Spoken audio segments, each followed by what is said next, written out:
Home സൈഡിലേക്ക് എൻ്റെ എല്ലാ കൂട്ടുകാർക്കും സ്വാഗതം. അപ്പോൾ ഇന്ന് ഞാൻ വന്നിട്ടുള്ളത് നല്ല ഹെൽത്തി ആയിട്ടുള്ള ഒരു ബ്രേക്ക്ഫാസ്റ്റാണ് കേട്ടോ. അപ്പോൾ നമുക്ക് തലേദിവസമൊക്കെ ആട്ടി വെച്ച മാവോ അല്ലെങ്കിൽ ബാലൻസ് വരുന്ന ഇഡലി മാവൊക്കെ ഉണ്ടെങ്കിൽ കുറച്ചെടുക്കാം. അപ്പോൾ ഞാനിവിടെ ഒരെണ്ണം ഉണ്ടാക്കാൻ കണക്കാക്കിയുള്ളത് എടുത്തിട്ടുണ്ട്. അപ്പോൾ കൂടുതൽ വേണമെന്നുള്ളവർക്ക് കൂടുതൽ എടുക്കാവുന്നതാണ്. അതിലേക്ക് ഒരു വലിയ ക്യാരറ്റ് ചെറുതായിട്ട് അരിഞ്ഞതും അതുപോലെ തന്നെ ഒരു ചെറിയ സവാള അരിഞ്ഞത്, ഒരല്പം പച്ചമുളക്, ഒന്നരയൊക്കെ ചേർത്താൽ മതിയാവും. പിന്നെ കറി ലീഫ് ചെറുതായിട്ട് അരിഞ്ഞതും കൂടെ നമുക്കൊന്ന് ചേർത്ത് കൊടുക്കാം.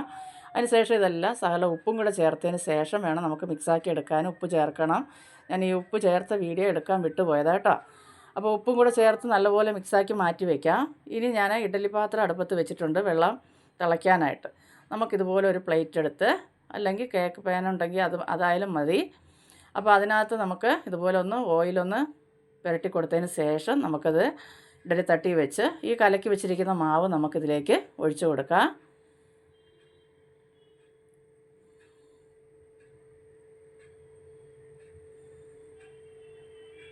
ഓയിലിന് പകരം നമുക്ക് നെയ്യ് പുരട്ടിയാലും നല്ലതാണ്. നെയ്യോ ബട്ടറോ എന്തായാലും കുഴപ്പമില്ല കേട്ടോ. അപ്പോൾ ഇത് നല്ലപോലെ നമുക്കൊന്ന് നിരത്തി വെച്ച് കൊടുക്കാം. ഇനി ഇതിൻ്റെ മുകളിലായിട്ട് നമുക്ക് കുറച്ച് വെജിറ്റബിൾസ് കൂടെ ചേർത്ത് കൊടുക്കേണ്ടതായിട്ടുണ്ട്. അപ്പോൾ ഇതിൽ കുറച്ച് സവാള, ഒരുപാടുണ്ട്, ഒരല്പം സവാള പൊടിയായിട്ട് അരിഞ്ഞത് ചേർത്ത് കൊടുക്കുക. അതുപോലെ തന്നെ കുറച്ച് ക്യാരറ്റ് പൊടിയായിട്ട് അരിഞ്ഞതും കൂടെ ചേർത്ത് കൊടുക്കുക. ഇങ്ങനെ അരിഞ്ഞിടുന്ന ഇഷ്ടമില്ലാത്തവർ ഗ്രേറ്റ് ചെയ്തിട്ടാലും കുഴപ്പമൊന്നുമില്ല. ഇനി ഇതിലേക്ക് നമുക്ക് കുറച്ച് പച്ചമുളക്, അതുപോലെ തന്നെ കുറച്ച് കറി ലീഫ് ചെറുതായിട്ട് അരിഞ്ഞത്. അപ്പോൾ കാണാൻ നല്ല ഭംഗിയായിരിക്കും, മക്കളൊക്കെ കഴിക്കുകയും ചെയ്യും. ഇനി ഇതിലേക്ക് നമുക്ക് ഒരല്പം മുളക് ചതച്ചത്, നമ്മുടെ ഉണക്കമുളകില്ലേ, വറ്റൽ മുളക് ചതച്ചതും കൂടെ ചേർത്ത് കൊടുക്കുക. ഒരുപാട് ചേർക്കരുത്. ഇനി നമുക്കിതൊന്ന് അടച്ച് വെച്ച് ഒരു 10-15 മിനിറ്റ് ഒന്ന് ആവി കയറ്റിയെടുക്കാം. അപ്പോൾ ആ സമയം കൊണ്ട് തന്നെ ഞാൻ ഇതിനായിട്ടൊരു ചട്നിയും കൂടെ തയ്യാറാക്കി എടുക്കുന്നുണ്ട്. അപ്പോൾ അതിനായിട്ട് നമുക്ക് പാൻ അടുപ്പത്ത് വെച്ച് കൊടുത്തിട്ടുണ്ട്. പാൻ ഒന്ന് ചൂടായി വരുമ്പോൾ നമുക്കതിലേക്ക് 1 ടീസ്പൂണ് ഉഴുന്ന് ചേർത്ത് കൊടുക്കുക. അതിനുശേഷം നമുക്കതൊന്ന് മൂപ്പിച്ചെടുക്കാം. അപ്പോൾ വീഡിയോ കണ്ട് ഇഷ്ടപ്പെട്ട ഒരു ലൈക്ക് തരാൻ മറക്കരുതേ.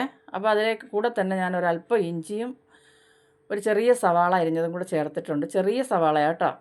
അപ്പോൾ ഇത് വീഡിയോ വിട്ടുപോയതാണ് എടുത്തപ്പോൾ. അപ്പോൾ അതും ഒന്ന് വഴറ്റിയെടുക്കുക. ഇനി ഇതിലേക്ക് 2 പച്ചമുളക് അരിഞ്ഞ് ചേർത്ത് കൊടുക്കുക. എരിവിന് നമ്മൾ ഈ പച്ചമുളക് എടുക്കുന്നത്. അതൊന്ന് വഴറ്റിയതിന് ശേഷം നമുക്കതിലേക്ക് ഞാൻ വലിയ ബീറ്റ്റൂട്ടിൻ്റെ ഒരു 1/4 ഭാഗം എടുത്തിട്ടുണ്ട്. അതൊന്ന് ചേർത്ത് കൊടുത്തൊന്ന് വഴറ്റാം. അപ്പോൾ ഇതിൻ്റെ എല്ലാം പച്ചമണം മാറിക്കിട്ടണം. ബീറ്റ്റൂട്ടിനൊക്കെ ഒരു പച്ചച്ചവ ഉണ്ടല്ലോ, അതെല്ലാം ഒന്ന് മാറിക്കിട്ടണം. അപ്പോൾ അതുവരെ ഒന്ന് വഴറ്റി കൊടുക്കുക. ഈ സമയം നമുക്കിതിലേക്ക് കുറച്ച് ഉപ്പും കൂടെ ചേർത്ത് കൊടുത്ത് നല്ലപോലെ ഒന്ന് വഴറ്റിയെടുക്കുക.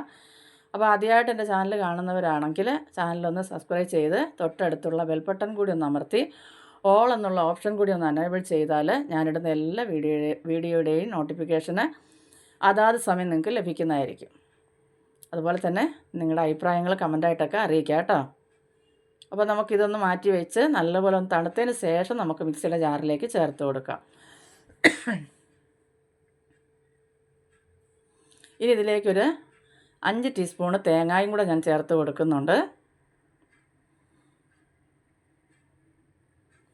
അതിന് ശേഷം നമുക്ക് നല്ലപോലെ ഒന്ന് ഒരുപാട് പേസ്റ്റായി പോയി ചമ്മന്തിക്കൊക്കെ അരയ്ക്കുന്ന പരുവം അറിയാമല്ലോ, ആ പരുവത്തിന് നമുക്കൊന്ന് അരച്ചെടുത്തിട്ട് വരാം. അപ്പോൾ അത് അരച്ചെടുത്തിട്ടുണ്ട്. ഇനി നമുക്ക് പാത്രത്തിലേക്ക് മാറ്റി എത്ര നമുക്ക് തിക്നെസ് വേണമെന്ന് വെച്ചാൽ അതിനനുസരിച്ച് വെള്ളം ചേർത്ത് കൊടുക്കുക. അപ്പോൾ ഞാനിവിടെ ഒരുപാട് വെള്ളമൊന്നും ഒഴിച്ച് കൊടുക്കുന്നില്ല, ഇത്തിരി തിക്കായിട്ട് തന്നെ എടുക്കുന്നത് കേട്ടോ. അതൊന്ന് മിക്സാക്കിയതിന് ശേഷം നമുക്ക് സകല എണ്ണ ഒന്ന് ചൂടാക്കി ഇച്ചിരി കടുകും ഒരു 2 കറി ലീഫും കൂടെ താളിച്ചൊഴിച്ചാൽ നമ്മുടെ ചട്നി ഇവിടെ റെഡി ആയിട്ടുണ്ട്. അപ്പോൾ ഇനി നമുക്ക് ഇഡലി പാത്രം നോക്കാം, തുറന്ന് നോക്കാം അത് എന്താ പരുവായിട്ടുണ്ടെന്ന്. അപ്പോൾ അതാ നല്ലപോലെ വെന്ത് വന്നിട്ടുണ്ട്. ഒട്ടും തന്നെ ഒട്ടിയൊന്നും പിടിച്ചിട്ടില്ല. നമുക്കിനി ഇതൊന്ന് മാറ്റി വയ്ക്കാം, ഒന്ന് തണുത്ത് വരട്ടെ.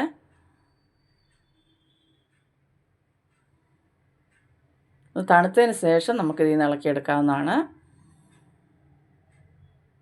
അപ്പോൾ നല്ലപോലെ ഇളകി വരും കേട്ടോ. അപ്പോൾ നമ്മളിതാ ഇവിടെ ഇളക്കിയെടുത്തിട്ടുണ്ട്.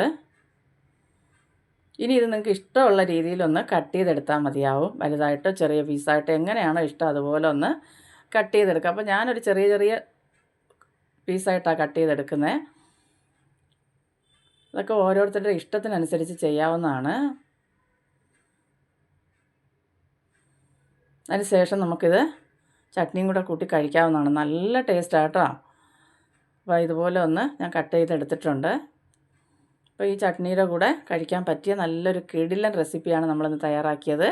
വളരെ സിമ്പിളാണ്, എന്നാൽ ഹെൽത്തിയാണ്. അപ്പോൾ എല്ലാവരും ഒന്ന് ട്രൈ ചെയ്ത് നോക്കാം. അതിനുശേഷം നിങ്ങളുടെ അഭിപ്രായങ്ങളൊക്കെ ഒന്ന് പറയുക. അപ്പോൾ ഈ വീഡിയോ കണ്ട് എന്നെ സപ്പോർട്ട് ചെയ്യുന്ന എല്ലാ കൂട്ടുകാർക്കും ഒത്തിരി നന്ദിയുണ്ട്.